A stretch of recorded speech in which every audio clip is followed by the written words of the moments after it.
It's always a little difficult to be the speaker right before lunch. I know your stomachs are grumbling. So in keeping with Anne's tradition of doing away with the PowerPoint, to keep you engaged, I hope, up here, I am just going to pick up where she left off talking about women and girls.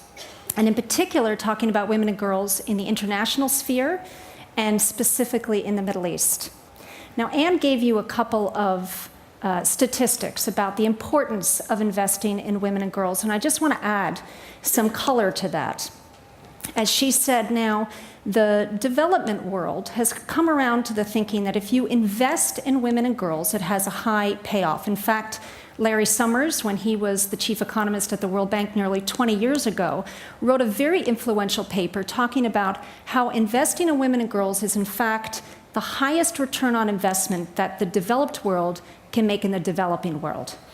Why? For a whole myriad of reasons. And let me just give you a few.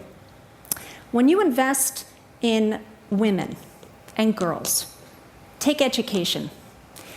An educated girl grows up to be an educated mother who's so much more likely to educate her own sons and daughters than is an educated father. It is one of the most powerful ways to break cycles of poverty. We know today that agriculture has become women's work. 70% of agricultural labor in sub-Saharan Africa is female.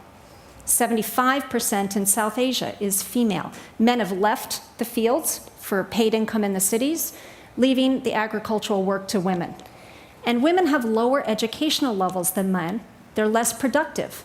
And so what you're going to be hearing a lot about in the next couple of years, and what we've already been hearing about in recent years, is food security. The population of the world is continuing to grow, and people are eating more, and we don't have enough food for everybody. There are whole parts of the world that are food insecure. And women are the ones who are producing so much of the agriculture.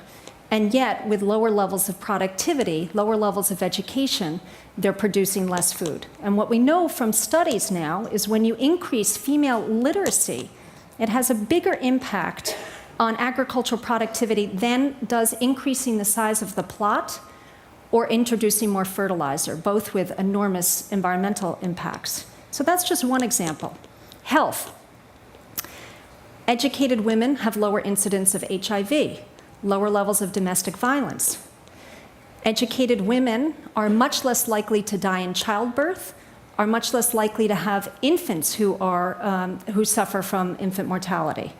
They provide better nutrition to their own families, and as I said, they're much more likely to educate the next generation. So for a whole variety of reasons, we know that investing in women and girls has a very high return. Now, the part of the world that I look at, the Middle East, has lagged significantly in investing in half of its population. 2/3 of the illiterate population in the Middle East is female. Women have twice the illiteracy rate of men in the Middle East and parts of South Asia. And this is not only a rights issue. You read the headlines, you see these horrible human rights abuses that occur towards women. I look at it more from an economic angle. The rights angle, of course, is important, but from an economic perspective, when you have invested or underinvested in half your population, it has significant economic repercussions. And you're seeing turmoil across that part of the world today. A lot of it is political. People want more freedom. They want democracy. That's what they're saying. But it's also driven in a large part by economics. Very high unemployment rates, very low levels of economic growth, too low to keep up with their fast-rising populations. Now, when you invest in women and girls, female literacy is tightly correlated with declining fertility rates. And in the Middle East, you have some of the fastest growing populations in the world precisely because they have low levels of female literacy. Yemen. Yemen is a country of 25 million people. You're reading about it all the time in the news today. It has the second highest birth rate in the world. Its population is set to double in the next 25 years to 50 million people, and it is a driver of instability in that region. Pakistan, similarly, very, very high population growth rate, a country of 180 million people, set to double in the next 25 years to 360 million people. So all of the problems that Pakistan experiences today, double them. Afghanistan, similarly, very, very high birth rates, again, tightly correlated to low levels of female literacy. Now, why has this part of the world underinvested in women? It's interesting. In 1945, the status, by all sorts of measures, the status of women in the Far East and in the Middle East was quite similar.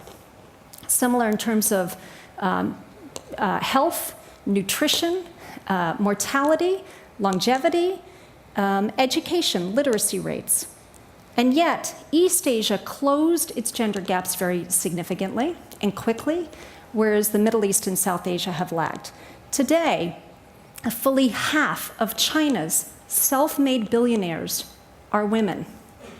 And yet, in the Middle East, you have countries like Saudi Arabia, where women cannot drive and they cannot vote.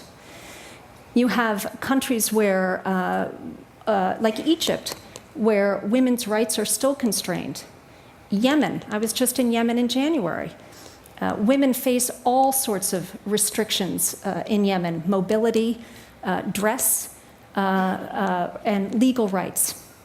Child marriage is rampant, and I've already talked about underinvestment in girls' education. Now, the question that I, as a political scientist, look at is why? Why is this a part of the world that has so underinvested in women? Well, women's rights have been contentious throughout history and around the world.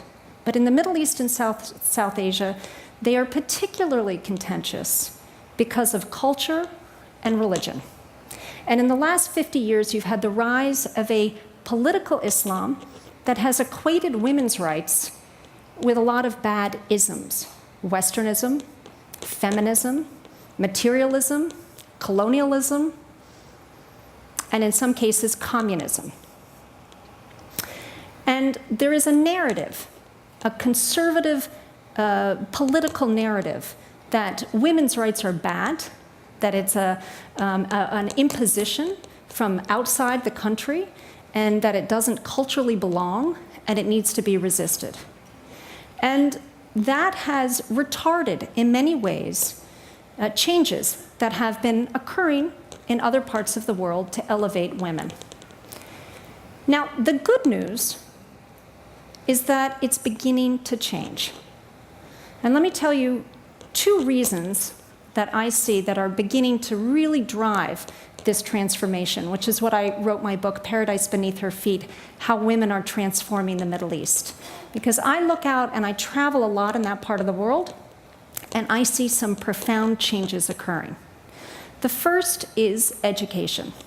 I've talked a lot about education already, and you know that this is a part of the world that has lagged in female education, but it's beginning to close the gaps. Now, in this country, women make up 60% of college graduates. And that's happening across the OECD countries. It's also happening in the Middle East. So today in the Middle East, you now have girls and boys achieving almost equal enrollment in most countries, not all countries, but in most countries. And at the higher educational level, you see women beginning, as they are in OECD countries, to significantly outnumber men. So you have, in a country like Iran, 70% of college graduates today are women. Even in the most conservative, most repressive country for women, Saudi Arabia, 63% of college graduates are women. So we're at the cusp of some very significant changes. When I say those statistics, people then say to me, well, what can these women do with their education? In Saudi, you know, they're so constrained on their ability to leave the home or to drive, or they need a man's permission to do almost anything. There are very few jobs that they can have. True. But I remind people that in 1950, American women also faced enormous constraints in the labor market. And there were basically 3 jobs that were appropriate for women: to be a teacher, a nurse, and a secretary. And if you had looked at 1950 in America, you would have missed, at that point in time, you would have missed the incredible demographic transition that the country was about to go through. And what you're beginning to see in the Middle East, in the greater Middle East, is rising levels of female education and women beginning to apply pressure from within the system for change. Now, if you go back and you look at what happened with the Green Movement in Iran a year and a half ago, coming up on 2 years ago now, in 2009, after the contested 2009 elections, it was women who were out on the streets protesting against the government. Women have played a very significant role in the changes that have occurred in Tunisia and in Egypt, pushing for change from within. The other thing that you're beginning to see is a changing role of media. Now, I'm not talking just about Twitter and Facebook, which has captivated the imagination with everything that's been going on in the Middle East recently, but I'm talking about just plain old television. In the last 10 years, you have seen a dramatic change in what people watch on television in their homes in that part of the world. We have, in the United States, a show called The View. President Obama recently went on The View. In the Middle East, they have their own version of The View. 4 women sitting around talking about things that might be familiar to an American viewer, recipes, decorating, childcare. But then they also talk about very controversial subjects: domestic abuse, rape, incest, family law, custody, divorce. They bring clerics on the show. They ask the clerics, where in the Quran does it say that women are not allowed to drive a car? They have debates over things that have previously been taboo. And they're beginning to push these conversations out into the mainstream. 43% of the viewers are men, interestingly. You have other shows, other formats, things like American Idol. There's an Arabic Idol. People come on and perform. Even in Saudi Arabia, they have a version of this. Last year, a woman came on fully clad in her complete chador and a niqab covering her face, and recited a poem. And the poem went something like, you clerics, you don't know what you're doing. You're issuing fatwas that go against tradition and religion just to suppress women. Went on and on and on. The judges were quite stunned, but they loved her, passed her to the next round. Now, there were death threats against the judges. I'm not sugarcoating this. This is an ideological battle, and women are very much on the front line of that battle. But, as I said, there are some significant changes. I mean, perhaps the most violent battlefield for this is Afghanistan today. And I write in my book about some of the incredible women in Afghanistan who are leading the change process in that country from within. One of them, Sakina Yaqubi, she's an Afghan woman who got a lucky break and was educated in America. But as soon as she finished her education, she went back to Afghanistan and has spent her life working for greater opportunities for women. She started schools all across Afghanistan. She teaches women about basic literacy, about health, about birth control and family planning. And she teaches them about their rights.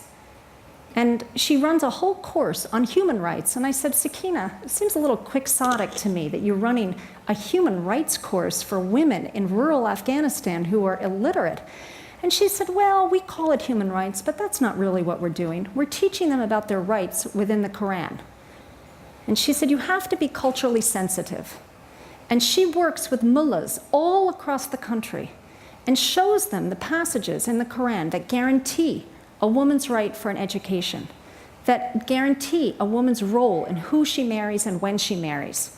And she works with them to change attitudes and change behaviors. Now, she's just one of so many remarkable women that I've met over the years. And what we're seeing happen today in the Middle East is a complete seismic transformation. good, bad, and perhaps worse in some respects. But what we're seeing is a youth movement that is saying enough of the way that it has been. We want change. We want more freedom. We want more democracy. But I can guarantee you that women's rights will be the bellwether of what direction these countries are going in. And so in a country like Egypt, the Muslim Brotherhood is a very influential, well-organized Islamist group. And as you probably know from reading the newspapers, they're very excited about the changes that are happening. It provides an opening for them. They've been banned, illegal, for decades. And now they're able to participate politically, and they are taking advantage of it. And how they articulate rights for women, and if they articulate rights for women, will in so many ways determine what direction these countries go in. So I urge you to follow this issue closely, and to the extent that you are interested in encouraging and helping women in that part of the world, there's so many organizations that are doing great work in promoting women, women's health, women's education, women's leadership, women's political voice. And all of these will be critically important for this rebuilding of a new Middle East, which has enormous implications for all of us sitting in this room, for our own economic health and for our security. So I urge you to read more about it and to engage on these very sensitive, controversial, and difficult topics. Thank you.